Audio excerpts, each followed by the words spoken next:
என்னடா இவன் நட்ட நடு வெயில்ல ஒரு வெட்ட வெளி காணியில நின்று கொண்டிருக்கான்னு நீங்க நிறைய பேர் யோசிப்பீங்க. இந்த காணி விற்பனைக்கு இருக்கு. கிட்டத்தட்ட 1000 பேஜ். ஒரு பெண்ணாம்பெரிய ஒரு வளவு என்று சொல்லலாம். ஸோ இது வந்து பாத்தீங்கன்னா ஆரையம்பதி பிரதேச சபைக்கு உட்பட்ட மண்முனையில தான் வந்து இந்த காணி விற்பனைக்கு இருக்கு. ஸோ இந்த காணி வந்து பாத்தீங்கன்னா 4 பக்கமுமே வந்து உங்களுக்கு ரோட் இருக்கு. ஸோ இந்த பக்கம் பாத்தீங்கன்னா மண்முனை மெயின் ரோட். ஸோ 4 பக்கமுமே உங்களுக்கு ரோட் இருக்கக்கூடிய ஒரு காணி. உண்மையாவே ஒரு மெயின் ரோட்டு கிட்ட இருக்குன்னு சொல்லலாம். ஸோ எந்த நேரமுமே வாகன போக்குவரத்து இருந்து கொண்டே இருக்கக்கூடிய ஒரு ரோட். ஸோ அது மட்டும் இல்லாமல் நாங்களே வந்து இப்போ தான் பார்த்தோம். ஸோ இந்த காணிக்கு முன்னுக்கு வந்து புதுசாக ஒரு ரெஸ்டாரண்ட் எல்லாம் ஓப்பன் பண்ண போகிறாங்க. ஸோ ஒரு பிரைம் லொக்கேஷன் என்று சொல்லலாம்.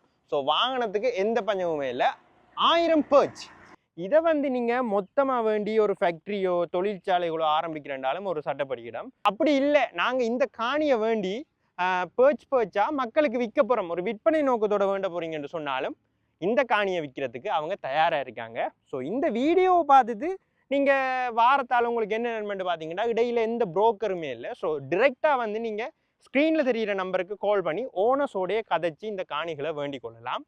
வியாபார நோக்கமாக இருந்தாலும் சரி, அல்லது ஒரு தொழிற்சாலை கட்டுற நோக்கமாக இருந்தாலும் சரி, அல்லது குடியிருப்புகள் அமைக்கிற நோக்கமாக இருந்தாலும் சரி, மண்முனையில், அதாவது ஆரையம்பதிக்கு உட்பட்ட ஆரையம்பதி மண்முனையில் வந்து ஒரு தரமான இடம் என்றே சொல்லலாம். கிட்டத்தட்ட 1000 பேஜ் இருக்குது. ஸோ நல்ல ஃப்ரெண்ட்லியான ஆட்கள் கீழே தெரிகிற நம்பருக்கு கால் பண்ணி கதைச்சி உங்களோட காணியை நீங்களும் வேண்டிக் கொள்ளுங்கள்.